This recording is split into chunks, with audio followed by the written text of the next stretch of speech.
బేసిక్గా మనకి ప్రాచీన భారతం మన వేదాల్లో కావచ్చు, కౌటిల్యుడి అర్థశాస్త్రం కావచ్చు, అక్కడి నుంచి కూడా ఎప్పుడు కూడా గ్రామాలని స్వయం ప్రతిపత్తి గల యూనిట్స్ అవన్నీ ఇండిపెండెంట్ యూనిట్స్, దేశానికి అవి మన బలం కలిగించేవన్నీ.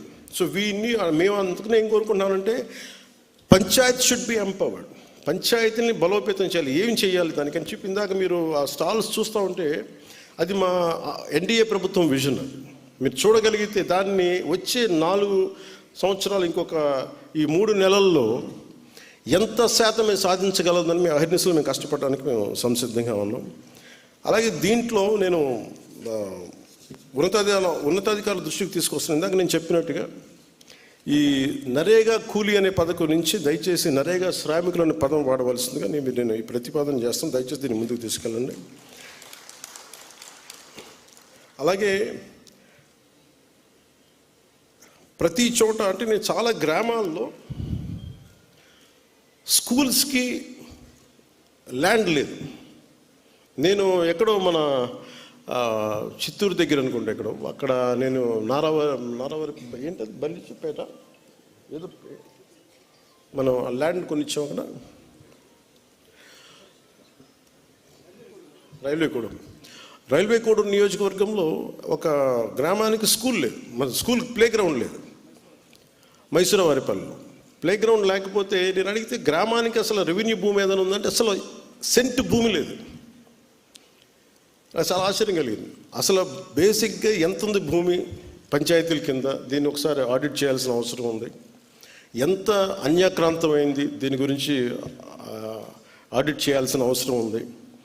ఎందుకంటే మనకి భారతదేశం స్వయం ప్రతిపత్తి కావాలంటే, స్వయం ఎంపవర్డ్ పంచాయత్ జరగాలి అంటే we need people of great empowerment.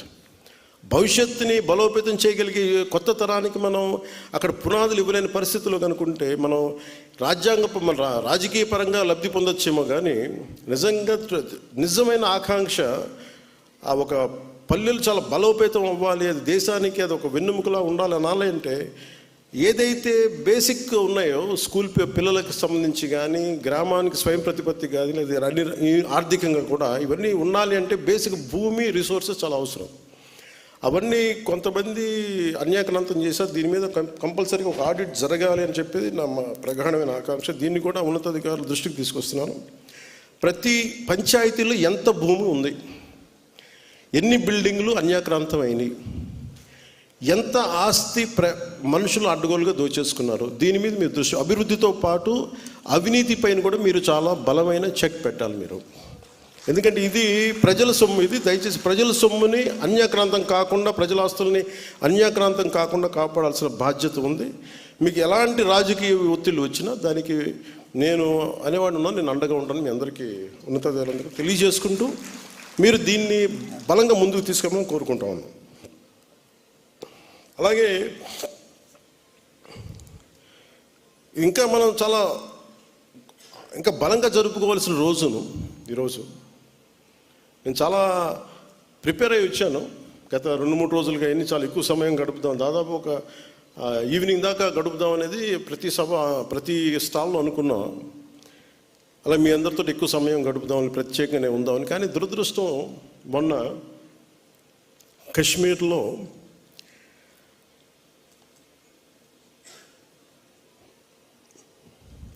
ప్రత్యేకించి టార్గెట్ చేసి మరి దాదాపు 30 మందిని చంపేయటం, చాలామంది క్షతగాత్రులు అవ్వటం, నా మనసుని చాలా కలిసి సగటు భారతీయుడిగా, నథింగ్ టు డూ విత్ దీని పాలిటిక్స్ సంబంధం లేదు. అది ఒక ఉగ్రవాది తోటా పేలితే కన్నీళ్ళు భారతదేశం నలుమూల వస్తాయనడానికి మన రాష్ట్రం కూడా నిదర్శనం. ఎక్కడో వైజాగ్లో ఒక రిటైర్డ్ బ్యాంక్ ఎంప్లాయ్ ఆయన ప్రాణాలు కోల్పోయాడు. ఎక్కడో కావల్లో ఒక యువకుడు చనిపోయాడు. ఇది చాలా చాలా బాధ కలిగించింది మా అందరికీ, చాలామందితో పాటు నాకు బాధ కలిగించింది. అంటే గ్రామాలు should be a part of national integration. Panchayat should become a part of national integration. కశ్మీర్లో కావచ్చు, ఇంకో చోట కావచ్చు, ఎలాంటి జరిగినా గ్రామాల్లో ఉండేవాళ్ళు మాకు ఎందుకు మా సంబంధం లేదనుకుంటారు. గ్రామాలు రాజకీయాలకు కావచ్చు, పొలిటికల్ పార్టీస్ కావచ్చు, కులాలకు కావచ్చు, వర్గాలకు కావచ్చు, దానికి ఫౌండేషన్ కింద కాకుండా జాతీయ సమగ్రతకి పట్టుకొమ్మల వాళ్ళు పంచాయతీలు.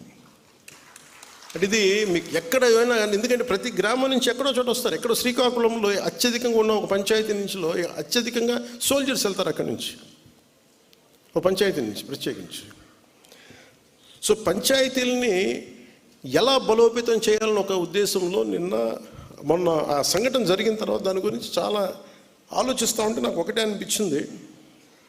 ఒక రాజకీయ నాయకుడు ఊరు లేదు, పేరు లేదు, ఉండదు, వాళ్ళ కుటుంబానికి తెలియచ్చు, కానీ ఆయన విగ్రహాలు పెట్టేస్తారు.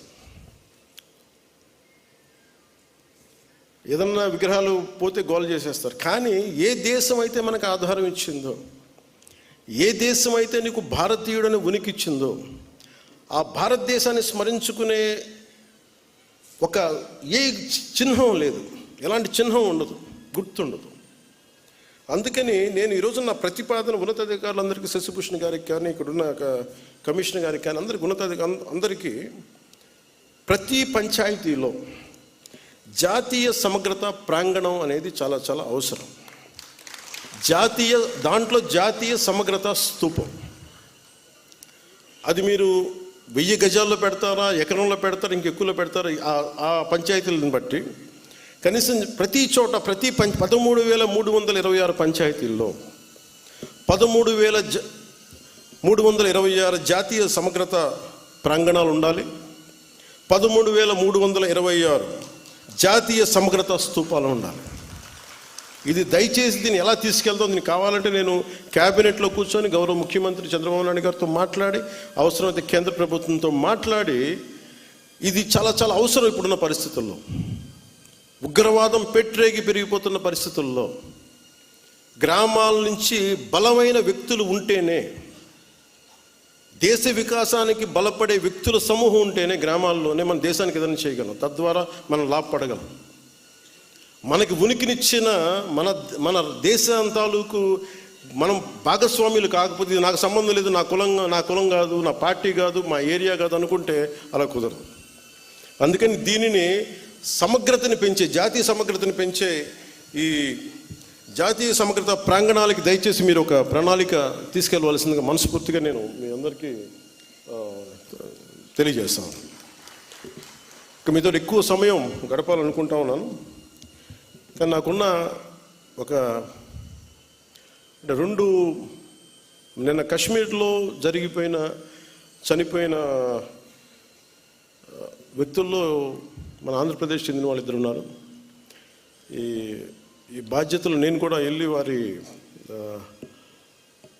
వారి క్రిమేషన్లో, వారికి దహన కార్యక్రమాల్లో పాల్గొనాలని నిర్ణయించబడింది.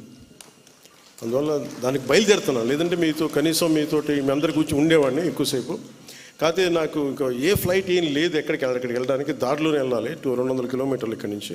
అందుకని ఇప్పుడు వెళ్తే కనీసం 3:30 కల్లా చేరుకుంటానని ఆశాభావంతో నేను ముందుకు వెళ్ళాల్సి వస్తుంది. అలాగే వైజాగ్లో ఎవరైతే చంపబడ్డారో ఉగ్రవాదుల దాడిలో వారి క్రిమేషన్ కూడా వెళ్ళాలని నిర్ణయించడం అయింది. అందువల్ల ఈ రెండింటికి వెళ్ళాల్సింది కాబట్టి నాకు సెలవు ఇప్పించవలసిందిగా మీ అందరికీ మనస్ఫూర్తిగా కోరుకుంటున్నాను.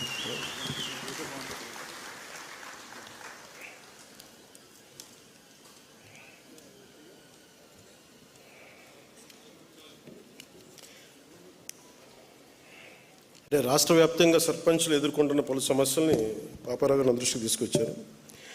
ఆంధ్రప్రదేశ్ గత ప్రభుత్వం 5వ ఆర్థిక సంఘాన్ని ఏర్పాటు చేసి రాష్ట్రంలో గ్రామ పంచాయతీ 4 సంవత్సరాలుగా రావాల్సిన నిధులని బదిలీ చేయాల్సిన, మరి అసెంబ్లీలో మా బిల్లు పెట్టి గ్రామ పంచాయతీలకు రావాల్సిన వాటాన్ని బదిలీ చేయాలని విజ్ఞప్తి చేస్తున్నారు. కూటమి ప్రభుత్వం నుండి ఎన్నికల మేనిఫెస్టో ఇచ్చిన భాగంగా రాష్ట్ర వ్యాప్తంగా సర్పంచుల గౌరవ వేతనాన్ని 3,000 నుండి 15,000కి పెంచాలని ప్రార్థిస్తున్నారు అని రిక్వెస్ట్ చేస్తూ ఉన్నారు.